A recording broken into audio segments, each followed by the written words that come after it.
बिस्मिल्लाहिर्रहमानिर्रहीम। अस्सलाम वालेकुम। ये आपका अपना डिजिटल प्लेटफॉर्म है। मैं तारिक मतीन हूँ। वल्लाहु खैरुल माकिरीन। अल्लाह सबसे बेहतर तदबीर फरमाने वाला है।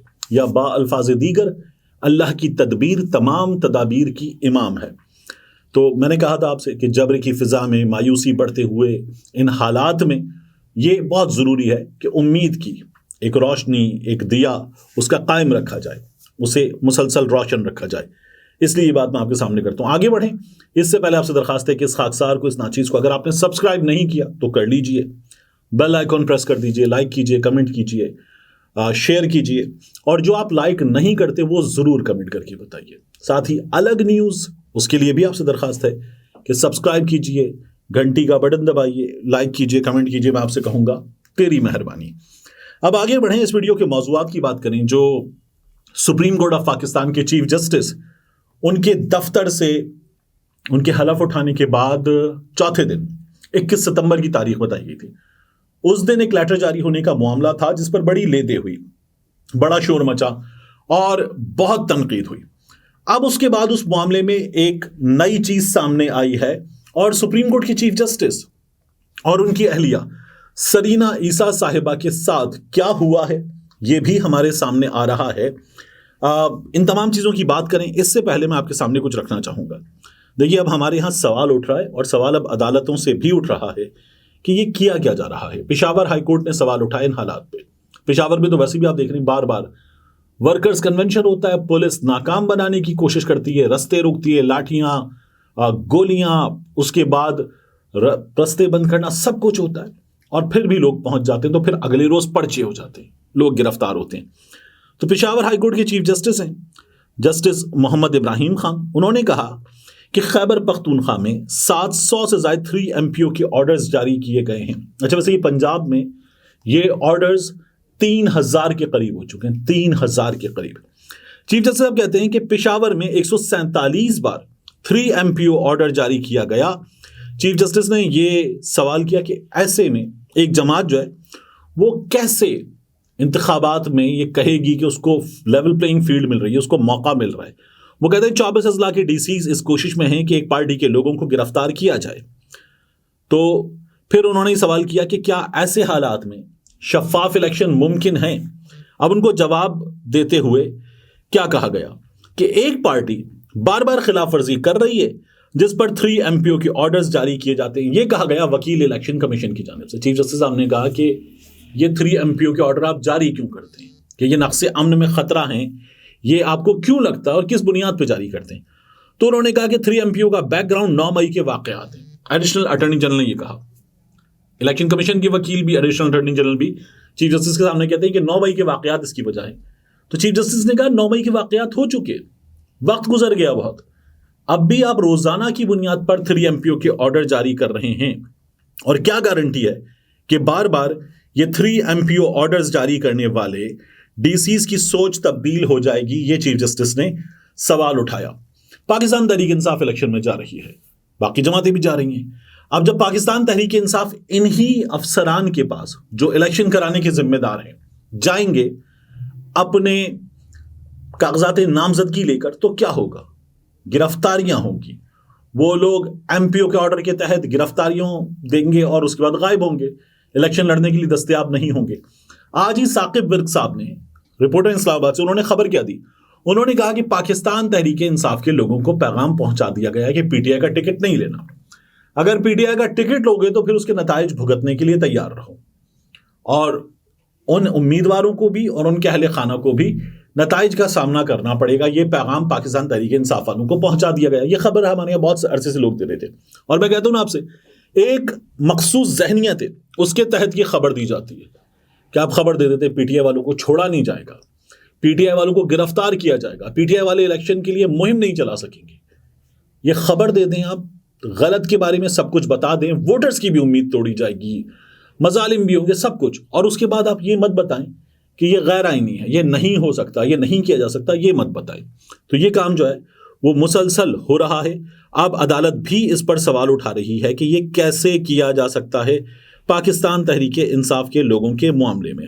तो ये आपके सामने सिचुएशन है। अब आ जाइए काजी फाइज ईसा साहब के मामले की जानिब। सबसे पहले तो ये जान लीजिए कि काजी फाइज ईसा साहब, ये जो छुट्टियां हैं, मौसम सरमा की तातीलात, इनमें मुल्क से बाहर गए हैं, तुर्की गए काजी फाइज साहब। तुर्की जाते हुए एयरपोर्ट पर काजी फाइज ईसा साहब जो हैं, उन्हें पहली पेशकश हुक्काम की जानिब से की गई कि काजी साहब आप एक लिमोजीन ले लें, ये लिमोजीन जो है वो आपको जहाज के दरवाजे तक छोड़कर आएगी। होते ना हुक्काम, लोग कहते हैं यार ठीक है चीफ जस्टिस साहब आए हैं, चीफ जस्टिस साहब को प्रोटोकॉल दो, बेहतरीन प्रोटोकॉल, खुश करो चीफ जस्टिस साहब को। तो ये हमारे यहाँ लोगों की आदत होती है। तो उन्होंने कहा आपको छोड़कर आएगी। चीफ जस्टिस साहब ने कहा कि नहीं, ये नहीं चाहिए। फिर उनको कहा कि आप वीवीआईपी लाउंज में बैठ जाएं, तो चीफ जस्टिस ने कहा कि नहीं, मुझे वो भी नहीं बैठना। उनकी अहलिया सरीना ईसा साहिबा जब वो पहुंची हैं एयरपोर्ट पर, तो वो जो एक बॉक्स बना होता है उसमें तलाशी होती है, सरीना ईसा साहिबा की उसमें तलाशी हुई है। जो बॉडी सर्च है वो उनका किया गया है। अब मैंने आपको वीडियो में बताया था तमाम तर तफसीलात के साथ, यही मामला है और ये सोशल मीडिया पे डिस्कस भी बहुत हुआ, मीडिया पे भी डिस्कस हुआ। मीडिया पे इसका डिस्कस होना जो ना वो ज़्यादा मज़ेदार है। ये सुप्रीम कोर्ट ने सवाल भी उठाया और सुप्रीम कोर्ट ने सवाल उठाकर कुछ बुनियादी जवाबात मांगे हैं। देखें, सुप्रीम कोर्ट की जानिब से एक अदद लेटर जारी किया गया और उस लेटर में सुप्रीम कोर्ट की जानिब से लिखा गया, सैफ अंजुम, ये सेक्रेटरी हवाबाजी हैं इनको, और मेजर जनरल आसिफ जाह, इनको, ये डीजी हैं एएसएफ के, एयरपोर्ट सिक्योरिटी फोर्स के, इनको सुप्रीम कोर्ट ने इंतहाई शुस्ता उर्दू में, इंतहाई महज़ब उर्दू में मुखातिब करते हुए लिखा है, गिरामी कद्र, अब ये बड़ी मज़ेदार उर्दू है, बाहवाला आपके मकतूब मौरखा 12 अक्टूबर 2023, जो मैंने आपको पूरा लेटर बताया था, जो सरमा की छुट्टियों में चीफ जस्टिस काजी फाइज ईसा और उनकी अहलिया के पाकिस्तान से तुर्की जाने के फौरन बाद हैरत अंगेज तौर पर मीडिया तक पहुंच गया। अब इसको समझें। पहले तो यह सवाल किया गया है कि कैसे बाज हुक्काम ने एक लेटर जिसमें सुप्रीम कोर्ट के जज साहिबान के हवाले से इंफॉर्मेशन है वो सुप्रीम कोर्ट के ऑफिशियल्स तक नहीं पहुंचा, वो लेटर मीडिया तक पहुंच गया। हमारे यहां बाज लोग ये बात कर रहे हैं कि कुछ कुव्वतें पाकिस्तान में अब भी इलेक्शन नहीं चाहती। वो कुव्वतें जो पाकिस्तान में अब भी इलेक्शन नहीं चाहती, उन्होंने इस लेटर को मीडिया तक पहुंचाया है, सोशल मीडिया तक पहुंचाया है, ताकि ये लेटर चल पड़े। और जब चल पड़े तो सुप्रीम कोर्ट के जज साहिबान को यह एहसास दिलाया जाए कि आपने ये जो इलेक्शन वाली चीज है ये करके ठीक नहीं किया। तो इसीलिए सुप्रीम कोर्ट ने सबसे पहले इस बात पर हैरत का इजहार किया है कि जब चीफ जस्टिस चले गए तो उसके बाद ये लेटर मीडिया तक पहुंच गया, उनके जाने के फौरी बाद ये कैसे हुआ। सुप्रीम कोर्ट ने एक ये सवाल उठाया। दूसरा, इस लेटर में लिखा, पूरी सच्चाई आश्कारा करने की खातिर बराह करम सुप्रीम कोर्ट की रजिस्ट्रार का मकतूब मोरखा 21 सितंबर 2023 भी जाहिर कीजिए ताकि गलत फहमियों का इजाला हो। सुप्रीम कोर्ट कहती है कि आपने जो 12 अक्टूबर को लिखा कि आपको 21 सितंबर को लिखा गया था, वो 21 सितंबर वाला खत भी सामने लाइए, आप 12 अक्टूबर वाला अपना तो सामने ले आए। यानी हम जो कहना चाहते थे वो आप मत बताइए, वो सामने ले आइए ताकि पता चले कि हम क्या कहना चाहते थे। सुप्रीम कोर्ट कहती है जिस्मानी तलाशी से इस्तिस्ना का कायदा सुप्रीम कोर्ट ने नहीं बनाया, ना ही इस्तिस्ना का मुतालबा किया गया था। अब जो 12 अक्टूबर का लेटर था ना, उसमें लिखा था कि ये जो अथॉरिटी है यानी एविएशन वाले, एएसएफ वाले, ये प्लीज्ड हैं कि ये इस्तिस्ना दिया जाए। ठीक है, अब आगे कहा गया है, रजिस्ट्रार ने सिर्फ एक तजाद की निशानदही की थी कि सुप्रीम कोर्ट के रिटायर्ड जजों के अहले खाना को जिस्मानी तलाशी से इस्तिस्ना थी, लेकिन मौजूदा जजों के अहले खाना को नहीं थी। अब यहां सुप्रीम कोर्ट एक बात मान रही है इसमें कि सुप्रीम कोर्ट ने यह तो लिखा था कि जो रिटायर्ड जज साहिबान हैं उनके अहले खाना को तलाशी से इस्तिस्ना है, मौजूदा को नहीं है। तो हुक्काम ने यह सोचा होगा कि मौजूदा को भी इस्तिस्ना दे दिया जाए। सुप्रीम कोर्ट कह रही है हमने इस्तिस्ना नहीं मांगा, हमने इस्तजाद की निशानदही की थी। तो अब इसमें एक और चीज क्लियर हो गई कि जो 12 अक्टूबर का खत था एविएशन हुक्काम का, एएसएफ हुक्काम का, वो खत ऑथेंटिक था। मैंने कहा था ना सुप्रीम कोर्ट बता दे कि ये खत असली है या नहीं है, तो वो खत असली था सुप्रीम कोर्ट के। अब इस खत से ये भी पता चल गया 21 को सुप्रीम कोर्ट ने लिखा था, ये भी पता चल गया क्योंकि सुप्रीम कोर्ट कह रही है वो 21 वाला खत भी जारी कर दीजिए। अच्छा, ये 21 वाला खत सुप्रीम कोर्ट खुद भी जारी कर सकती थी। मुझे नहीं समझ में आता कि क्यों जारी नहीं किया गया। सुप्रीम कोर्ट को खुद भी जारी कर देना चाहिए था, लेकिन सुप्रीम कोर्ट ने जारी नहीं किया है। अब सुप्रीम कोर्ट आगे लिखती है कि आपके मकतूब ने यानी आपके लेटर ने यह तजाद खत्म करते हुए कोई वजाहत पेश नहीं की कि आपने बताया नहीं, और ना ASF ना ही हुकूमत पाकिस्तान को हिफाजती इकदाम की खिलाफ वर्जी की फिक्र है। अब सुप्रीम कोर्ट आगे लिखती है कि फैक्ट क्या है। सुप्रीम कोर्ट लिखती है हकाइक ये हैं। नंबर 1, दिलचस्प बात है कि जो मकतूब 66 दिन कबल लिखा गया हुस्न इत्तेफाक से अब चीफ जस्टिस के पाकिस्तान से जाने के फौरन बाद मंजर-ए-आम पर आया। तो सुप्रीम कोर्ट इस पर सवाल उठा रही है कि ये अब क्यों आया है, ये उस वक्त क्यों नहीं आया। एक ये सुप्रीम कोर्ट सवाल उठा रही है। दूसरा सुप्रीम कोर्ट जो नुक्ता उठा रही है वो है अहले खाना के लिए जिस्मानी तलाशी से इस्तिस्ना के कार्ड अभी तक मौसूल नहीं हुए। तो अगर आपको नहीं चाहिए तो फिर ये सवाल क्यों उठाया जा रहा है कि ये कार्ड्स मौसूल नहीं हुए। तीसरा इसमें नुक्ता उठाया, पाकिस्तान से 16 दिसंबर 2023 को रवानगी के वक्त मिसेस ईसा खुद ASF के मखसूस कमरे के अंदर गईं, जहां एक खातून अफसर ने उनकी तलाशी ली। एयरपोर्ट पर नस्ब कैमरों से इसकी तस्दीक की जा सकती है। कोई इस्तिस्ना ना तो मांगी गई ना ही दी गई।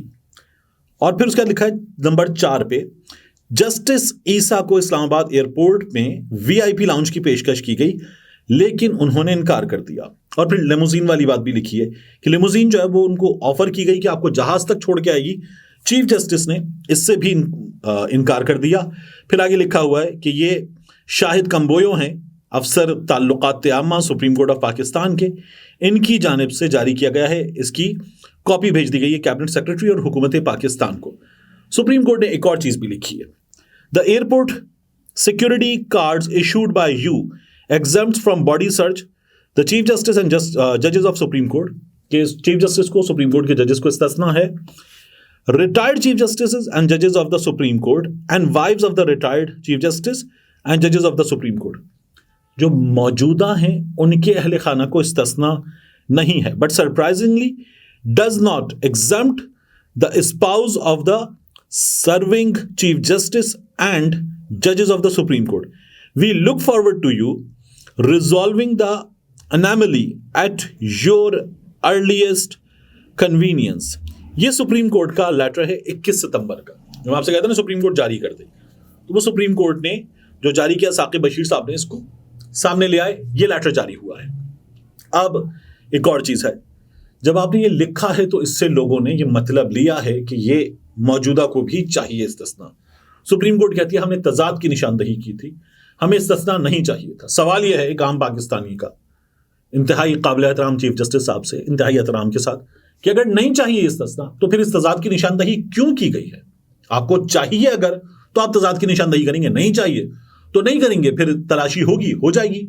वैसे भी जितने बड़े लोग हैं ये जब जाते हैं ना तो इनका ऑफिस जो है वो तमाम चीजें मैनेज करता है। मतलब मिसाल के तौर पर जर्नैल हो, बड़े बड़े वुजरा हो, बड़ी बड़ी शख्सियात हो, मुख्तलिफ डिपार्टमेंट्स के हेड्स हो, जब ये जाते हैं तो प्रोटोकॉल जो डिपार्टमेंट है उसको बता दिया जाता है कि साहब आ रहे हैं, और साहब के लिए तमाम चीजें जो है वहां पे तैयार होती हैं। स्कैनर में से कुछ के बैग्स हो जाते हैं, कुछ को उससे भी इस्तिस्ना, निकाला जल्दी से और पहुंचाया और फौरी तौर पे साहब को आगे निकाल दिया। साहब की बॉडी सर्च वगैरह नहीं होती उस तरह से जिस तरह से कहा जाता है। तो एक ये मामला है, बड़ा सीरियस मामला है। बात यह है कि एक आम पाकिस्तानी तलाशी देता है तो सुप्रीम कोर्ट के जज साहिबान भी दें, इस मुल्क में फौज के आला तरीन अफसरान भी दें, इस मुल्क के बड़े बड़े ओहदेदारान भी दें, किसी को भी इस्तिस्ना क्यों हो। मतलब क्या इन बड़े बड़े लोगों में सुरखाब के पर लगे और एक आम पाकिस्तानी जो है वो फारिग है, लल्लू पंजू एक आम पाकिस्तानी, वो क्यों देगा हर जगह तलाशी भी। और ये जो टोल की मैं बात करता आपसे, रोड टोल भी देंगे और बाकियों में लिखा होगा इसको भी इस्तिस्ना, इसको भी इस्तिस्ना, जर्नैल को इस्तिस्ना, जज को इस्तिस्ना, वजीर को इस्तिस्ना, स्पीकर को इस्तिस्ना। क्यों भाई, तनख्वाह नहीं लेते, पैसे नहीं मिलते, आप लोगों को तो घर भी मिलता है, आप लोगों को यूनिट्स भी फ्री मिलते हैं, यूटिलिटी बिल्स आपके फ्री होते हैं, फ्यूल आपका फ्री होता है, उसके बाद आपका मेडिकल फ्री होता है और दीगर आप लोगों की मुराद हैं। एक आम आदमी को क्या मिलता है? धक्के, और उस पर भी आप लोगों को मजीद मुराद चाहिए। इस मुल्क में एक आम आदमी इसीलिए तो शिकायत करता है, रोता है कि उसकी ऐसी की तैसी करते और इस मुल्क के बड़े मिल के करते। तो ये लेटर भी, अब जो चीजें सवाल की सूरत में उठाई गई हैं, और ये सवाल इंपॉर्टेंट है कि चीफ जस्टिस के जाने के बाद क्यों आया है, ये उनकी मौजूदगी में भी आ सकता है। ये सवाल इंपॉर्टेंट है। चीफ जस्टिस साहब वापस आएंगे, वापस आके चीफ जस्टिस साहब कहेंगे कि जी बताएं क्या हुआ था, और जाहिर है कि उनको जवाब वगैरह दिया जाएगा। लेकिन ये लेटर पहले आ सकता था, अब आया है और फैसला आने के बाद आया। बाज लोग कह रहे हैं कि ये इलेक्शन का जो फैसला दिया गया है उनकी जानिब से, ये उसके नतीजे में आया। बहरहाल इस्तिस्ना किसी को नहीं होना चाहिए। ये पाकिस्तान से बाहर जाने का मामला है। हमारे यहाँ माजी में लोग पकड़े गए हैं, लोग पकड़े गए। सफीर साहब का भी असदुल्ला ने अपनी वीडियो में बताया कि वो पकड़े गए हैं। तो लोग हमारे यहाँ उल्टे सीधे काम करते हुए, हीरे ले जाते हुए, बाकी चीजें करते हुए पकड़े गए हैं। तो ये नहीं होना चाहिए। दूसरा, बुजुर्ग लोग हैं, अब कोई किसी की बॉडी में डाल दे, कुछ कोट की जेब में डाल दे, बैग में डाल दे, उनको पता भी नहीं चलेगा और वो कोई चीज ममनुआ लेकर बैरून मुल्क जाएं, पाकिस्तान की बदनामी का बायस बने। तो ये इसलिए होनी चाहिए बॉडी सर्च। इस पर किसी को एतराज है तो एतराज गलत है, इसको खातिर में नहीं लाना चाहिए। बुनियादी बात है और बहुत साफ बात है, ये होना चाहिए। अब आ जाइए शेर अफजल मरवत के मामले की तरफ। शेर अफजल मरवत, अदालत ने हुक्म दे दिया रिहा करो। एमपीओ के तहत गिरफ्तार कर लिया गया था लाहौर हाई कोर्ट के बाहर से। वो मतलब maintenance of public order, again MPO, वो गिरफ्तार कर लिए गए, मजंग थाने ले जाए गए, कोट लखपत पहुंचा दिए गए और उसके बाद दरमियान में आ गया हफ्ता इतवार। अब आज शेर अफजल मरवत को रिहा कराने अदालत का दरवाजा खटखटाया गया। अदालत ने कह दिया, शहराम सरवर साहब की अदालत ने, रिहा कर दो शेर अफजल मरवत को। जब शेर अफजल की रिहाई के ऑर्डर्स आ गए तो फिर रिहाई होती है मगरिब के बाद। पाकिस्तान तहरीक इंसाफ के कुछ वर्कर्स, कुछ लोग और वकला स्पेशली ये पहुंचे कोट लखपत जेल के बाहर कि शेर अफजल मरवत की रिहाई होगी। वहां पर पुलिस, जो जब आप ये वीडियो देख रहे होंगे तो मुमकिन है कि शेर अफजल मरवत रिहा हो चुके, मुमकिन है एक और मुकदमे में गिरफ्तारी हो जाए शेर अफजल मरवत की। इस बात का जबरदस्त इम्कान है, क्योंकि मेरी जो पुलिस वालों से बात हुई उन्होंने कहा नहीं छूटता। ठीक है, फिर ये जो अदालत का हुक्म था इस पर डीसी लाहौर ने, मोहसिन नकवी साहब की कज़न है मोहतरमा राफिया हैदर साहिबा, उन्होंने दस्तखत वगैरह कर दिए। तो मामला साफ हो गया कि शेर अफजल मरवत साहब की इस मुकदमे में गिरफ्तारी के लिए कार्रवाई मुकम्मल हो गई है, रिहाई के लिए। लेकिन गिरफ्तारी के लिए पुलिस वाले फिर बाहर मौजूद हैं, तो वो किसी भी मुकदमे में गिरफ्तार कर लेंगे। यानी 16 एमपीओ के तहत गिरफ्तार कर लिया जाए शेर अफजल मरवत को। शेर अफजल मरवत को एक और गिरफ्तारी जो है ना, वो जब गिरफ्तार हो रहे थे तो पुलिस वालों से धींगा मुश्ती हुई थी। कार्य सरकार में मुदाखलत का मुकदमा, पुलिस वालों की वर्दियां फाड़ी, नुकसान पहुंचाया, थप्पड़ अप्पड़ मारे, ये सब हो सकता है। तो शेर अफजल मरवत को इसमें गिरफ्तार कर लिया जाए।